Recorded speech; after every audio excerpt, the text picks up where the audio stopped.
शाम को कुछ चटपटा खाने का मन जरूर करता है क्योंकि दिन भर हम बहुत सारा काम करते हैं और शाम तक थक जाते हैं। हमारी बॉडी को भी एनर्जी चाहिए होती है और हमेशा चटपटे के नाम पे नूडल्स याद आता है और 10 रुपए का एक छोटा सा नूडल का पैक होता है, क्यों ना खाया जाए, राइट? तो चलिए, मैं न्यूट्रिशन एक्सपर्ट्स ने मेरे YouTube चैनल फूड जासूस पे आज निसिन की तरफ से टॉप रेमन के बारे में बात करेंगे और जानते हैं कि इसमें ऐसा क्या है जो आपके हेल्थ के लिए अच्छा है और कौन से ऐसे हार्मफुल सब्सटेंसेस हैं जो आपको बिल्कुल अवॉइड करना चाहिए। इस वीडियो के अंत तक आपको ये पता चल जाएगा कि ये नूडल हेल्दी है या अनहेल्दी। लेकिन हाँ, वीडियो शुरू करने से पहले मेरे चैनल को सब्सक्राइब करना ना भूलें। चलिए हम ये देखते हैं कि सबसे पहले इसमें क्या मिलाया गया है, क्योंकि इंग्रेडिएंट ही बताता है कि वो प्रोडक्ट हेल्दी है या अनहेल्दी है। तो ये इंस्टेंट नूडल मैदा में बनाया गया है, ये सबसे पहले ही लिख दिया गया है और 91% मैदा इसमें मिलाया गया है, यानी कि ऑलमोस्ट ये पूरा मैदा ही है। और बाकी जो मिलाया गया है वो थोड़े बहुत स्पाइसेस हैं और ऑयल है। आगे बढ़ते हैं और देखते हैं इसमें कौन सा ऑयल मिलाया गया है। तो वेजिटेबल ऑयल, पाम ऑयल मिलाया गया है। और अगर आपने मेरे चैनल को सब्सक्राइब किया हुआ है तो आपको पता होगा कि जो पाम ऑयल है आपके लिए बिल्कुल भी ठीक नहीं है। इसमें सैचुरेटेड फैट की मात्रा बहुत ज्यादा होती है और सैचुरेटेड फैट एक बैड फैट है जो आपके शरीर के लिए, आपके हार्ट के लिए बिल्कुल भी ठीक नहीं है। ग्रोइंग किड्स के हेल्थ के लिए भी बिल्कुल भी ठीक नहीं है। नेक्स्ट इंग्रेडिएंट इसमें सॉल्ट मिलाया गया है और सॉल्ट भी बहुत ही ज्यादा होता है हर इंस्टेंट नूडल में। नेक्स्ट इंग्रेडिएंट है एसिड रेगुलेटर 551। एसिड रेगुलेटर इसमें इसलिए मिलाया जाता है ताकि प्रोडक्ट को खराब होने से बचाया जा सके और इस एसिड रेगुलेटर का नाम है डाइसोडियम फॉस्फेट, यानी कि इस एसिड रेगुलेटर की वजह से और भी ज्यादा सोडियम ऐड हो रहा है इस प्रोडक्ट में।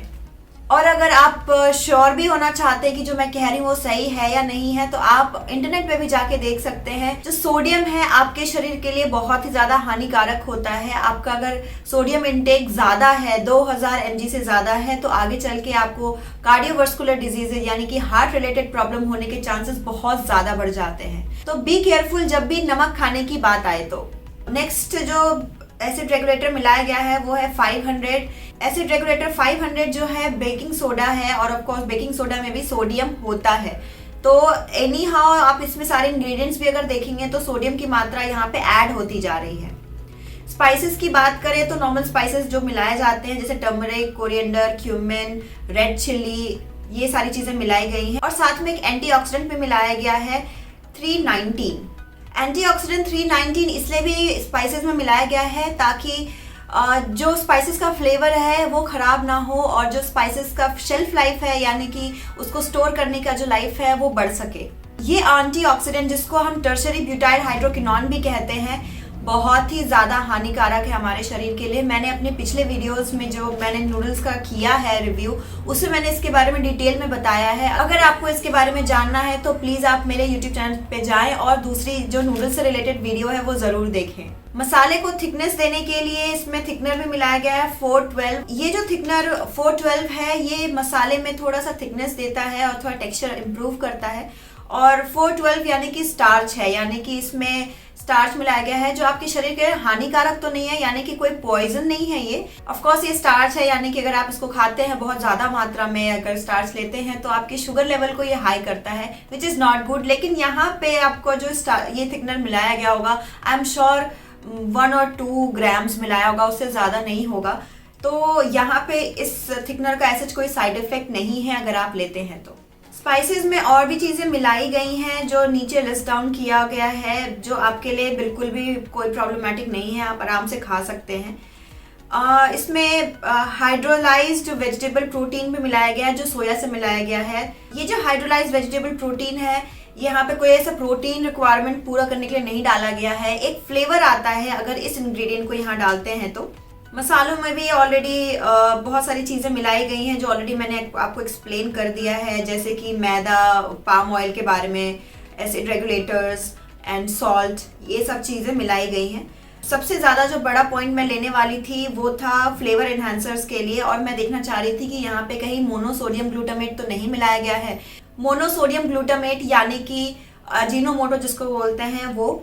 और यहाँ पे मुझे देख करके थोड़ा सा तसल्ली हुआ है कि यहाँ पे मोनोसोडियम ग्लूटामेट तो नहीं मिलाया गया है, लेकिन हाँ उसके बदले में जो फ्लेवर एनहांसर्स डाले गए हैं 631 और 27। ये भी आप समझ लीजिए मोनोसोडियम ग्लूटामेट के नियर बाय, मतलब रिलेटिव्स ही हैं आप कह सकते हैं। और जिनको अस्थमा है या जिनको गाउट की सिचुएशन है, जिनको अर्थराइटिस है, उनको ये सारे फ्लेवर इन्हांसर्स नहीं खाने चाहिए। थोड़ा सा ईस्ट एक्सट्रैक्ट भी मिलाया गया है यहाँ पे फ्लेवर इन्हांस करने के लिए।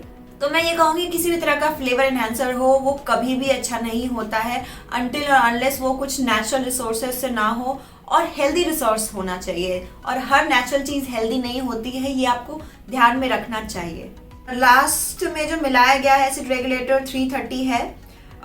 ये आपके लिए हार्मफुल नहीं है। सिट्रिक एसिड है जो हमारे शरीर उसको यूटिलाइज कर लेता है, एक तरह का एंटीऑक्सीडेंट है, तो कोई भी प्रॉब्लम नहीं होता है अगर आप 330 लेते हैं। और कलर मिलाया गया है 100। कलर 100 का ये मतलब हो गया करक्यूमिन। चिंता मत कीजिए, करक्यूमिन जो है हल्दी को कहते हैं। हल्दी में एक तरह का जो कलरिंग एजेंट होता है उसको करक्यूमिन कहते हैं, और ये आपके शरीर के लिए अच्छा होता है। ये बहुत अच्छा antioxidant, anti viral, anti fungal होता है और आपके शरीर के लिए बहुत ही अच्छा होता है, तो इसमें घबराने वाली कोई भी बात नहीं है। ऑन एन एवरेज मैं इंग्रेडिएंट्स को लेकर यही बोलूँगी कि इसमें ज़्यादा कुछ हेल्दी चीज़ें नहीं मिलाई गई है। सारे अनहेल्दी चीज़ें जितने भी फूड एडिटिव्स होते हैं, एसिड रेगुलेटर्स होते हैं, या अदर इंग्रेडिएंट्स भी जो उसमें डाले गए, जैसे कि मैदा हो गया या फिर तेल भी इस्तेमाल किया गया है, तो घटिया ऑयल इस्तेमाल किया गया है। तो मैं इंग्रेडिएंट लिस्ट से तो इतना खुश नहीं हूँ, और आई एम श्योर कि जो सा इंग्रेडिएंट होगा वैसा ही उसका न्यूट्रिटिव वैल्यू भी होगी। तो चलिए हम न्यूट्रिटिव वैल्यू भी चेक कर लेते हैं। अगर हम न्यूट्रिटिव वैल्यू देख रहे हैं तो इसमें कैलोरी बहुत ज़्यादा है। ऑफकोर्स इसमें मैदा मिलाया गया है और बहुत ज़्यादा अमाउंट में ऑयल भी इस्तेमाल किया गया है, तो ऑफकोर्स इसमें कैलोरी बहुत ज़्यादा होगी। 450 किलो कैलोरी से ज़्यादा एनर्जी है इसमें अगर आप 100 ग्राम लेते हैं तो। प्रोटीन की मात्रा बस 8 ग्राम है, जो कुछ खास नहीं है। कार्बोहाइड्रेट की बात करते हैं तो इस पैकेट में 70% कार्बोहाइड्रेट है, और अगर आप फैट की बात करें तो 16 ग्राम लगभग फैट है, जिसमें से ऑलमोस्ट हाफ सैचुरेटेड फैट है, क्योंकि यहाँ पे पाम ऑयल इस्तेमाल किया गया है। तो व्हाट डू यू एक्सपेक्ट। तो ये छोटा सा पैक जो 60 ग्राम का है आपको 10 रुपए में मिलता है, लेकिन अगर आप इसके साइड इफेक्ट्स देखते हैं जो भी आपके शरीर पे होता हो, उसकी तो तुलना की ही नहीं जा सकती पैसों से। क्योंकि अगर आप रेगुलरली इसको खाते हैं तो आगे चल के आपको हार्ट रिलेटेड डिजीजेज या लाइफस्टाइल रिलेटेड डिजीजेज होने के चांसेस बहुत ज़्यादा हैं। और अगर आप उसका कॉस्ट देखते हैं कि कितना खर्चा हो रहा है आपको आपके हेल्थ को सही रखने के लिए, वो तो स्काई इज द लिमिट है। और इतना ही नहीं, इसके अलावा आपको खुद कितना सफ़र करना पड़ रहा है उस मेडिकेशंस की वजह से, और इतने सारे पैसे खर्च हो रहे हैं, बट स्टिल आप जो है इतना एनर्जेटिक फील नहीं कर पाएंगे। आप जैसे नॉर्मल लाइफस्टाइल जीते थे वैसे नहीं जी पाएंगे। सो क्या पॉइंट है ऐसे नूडल्स खाने का जो अल्टीमेटली आपको बीमारियां ही दे रहा है। ये सारी चीज़ें टेम्पटिंग होती है, आई अग्री। इसलिए मैं कहती हूँ कि हमेशा एक कंट्रोल पोर्शन में खाएं। ओकेजनली अगर आप इसको हफ्ते में 1 या 2 बार खाते हैं और इतना ही खाते हैं तो कोई इशू नहीं होगा, आपको कोई प्रॉब्लम नहीं होगी। आप टेस्ट भी इंजॉय कर पाएंगे और अपने आप को हेल्दी भी रख पाएंगे। मेरा काम था आपको बताना, एडवाइस करना। अब ये आपकी चॉइस है कि आप क्या करना चाहते हैं। और हाँ, अगर आप चाहते हैं कि आपका कोई फेवरेट नूडल है और उसका मैं रिव्यू करूं तो प्लीज़ मुझे कमेंट बॉक्स में ज़रूर लिख करके बताएं।